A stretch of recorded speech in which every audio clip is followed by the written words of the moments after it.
Matthieu, chapitre 5. À la vue de ces foules, Jésus monta sur la montagne.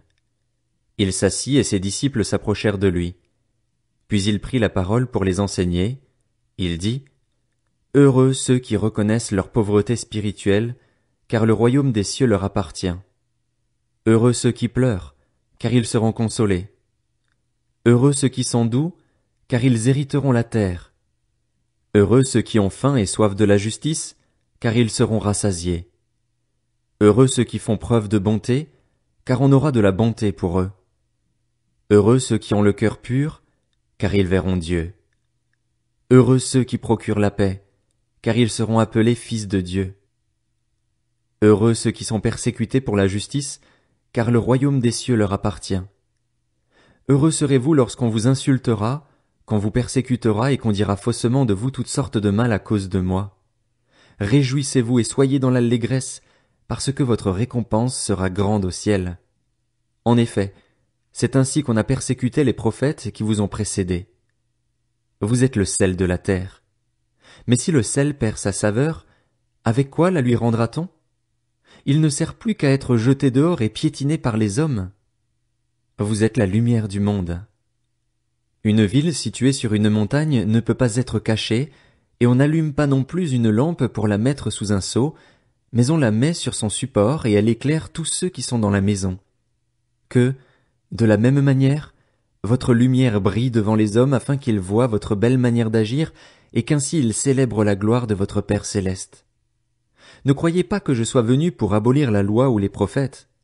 Je suis venu non pour abolir, mais pour accomplir. En effet, je vous le dis en vérité, tant que le ciel et la terre n'auront pas disparu, pas une seule lettre ni un seul trait de lettre ne disparaîtra de la loi avant que tout ne soit arrivé. Celui donc qui violera l'un de ces plus petits commandements et qui enseignera aux hommes à faire de même sera appelé le plus petit dans le royaume des cieux. Mais celui qui les mettra en pratique et les enseignera aux autres, celui-là sera appelé grand dans le royaume des cieux. En effet, je vous le dis, si votre justice ne dépasse pas celle des spécialistes de la loi et des pharisiens, vous n'entrerez pas dans le royaume des cieux. Vous avez appris qu'il a été dit aux anciens, « Tu ne commettras pas de meurtre. » Celui qui commet un meurtre mérite de passer en jugement. Mais moi je vous dis, tout homme qui se met, sans raison, en colère contre son frère mérite de passer en jugement. Celui qui traite son frère d'imbécile mérite d'être puni par le tribunal, et celui qui le traite de fou mérite d'être puni par le feu de l'enfer. Si donc tu présentes ton offrande vers l'autel et que là tu te souviennes que ton frère a quelque chose contre toi, laisse ton offrande devant l'autel et va d'abord te réconcilier avec ton frère, puis viens présenter ton offrande. Mets-toi rapidement d'accord avec ton adversaire, pendant que tu es en chemin avec lui, de peur qu'il ne te livre au juge, que le juge ne te livre à l'officier de justice et que tu ne sois mis en prison. Je te le dis en vérité, tu n'en sortiras pas avant d'avoir remboursé jusqu'au dernier centime. Vous avez appris qu'il a été dit, « Tu ne commettras pas d'adultère. » Mais moi je vous dis, tout homme qui regarde une femme pour la convoiter a déjà commis un adultère avec elle dans son cœur. Si ton œil droit te pousse à mal agir, arrache-le et jette-le loin de toi, car il vaut mieux pour toi subir la perte d'un seul de tes membres que de voir ton corps entier jeté en enfer. Et si ta main droite te pousse à mal agir, coupe-la et jette-la loin de toi, car il vaut mieux pour toi subir la perte d'un seul de tes membres que de voir ton corps entier jeté en enfer. Il a été dit que celui qui renvoie sa femme lui donne une lettre de divorce. Mais moi, je vous dis, celui qui renvoie sa femme, sauf pour cause d'infidélité, l'expose à devenir adultère, et celui qui épouse une femme divorcée commet un adultère. Vous avez encore appris qu'il a été dit aux anciens, « Tu ne violeras pas ton serment, mais tu accompliras ce que tu as promis au Seigneur. » Mais moi je vous dis de ne pas jurer du tout, ni par le ciel, parce que c'est le trône de Dieu, ni par la terre, parce que c'est son marchepied, ni par Jérusalem, parce que c'est la ville du grand roi. Ne jure pas non plus par ta tête, car tu ne peux pas rendre blanc ou noir un seul cheveu. Que votre parole soit oui pour oui, non pour non, ce qu'on y ajoute vient du mal.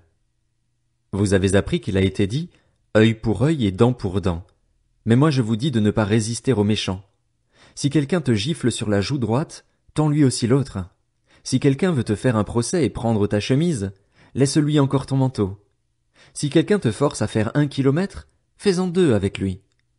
Donne à celui qui t'adresse une demande et ne te détourne pas de celui qui veut te faire un emprunt. Vous avez appris qu'il a été dit, tu aimeras ton prochain et tu détesteras ton ennemi. Mais moi je vous dis, aimez vos ennemis, bénissez ceux qui vous maudissent, faites du bien à ceux qui vous détestent, et priez pour ceux qui vous maltraitent et qui vous persécutent, afin d'être les fils de votre Père céleste. En effet, il fait lever son soleil sur les méchants et sur les bons, et il fait pleuvoir sur les justes et sur les injustes. Si vous aimez ceux qui vous aiment, quelle récompense méritez-vous? Les collecteurs d'impôts n'agissent-ils pas de même? Et si vous saluez seulement vos frères, que faites-vous d'extraordinaire? Les membres des autres peuples n'agissent-ils pas de même? Soyez donc parfaits comme votre Père céleste est parfait.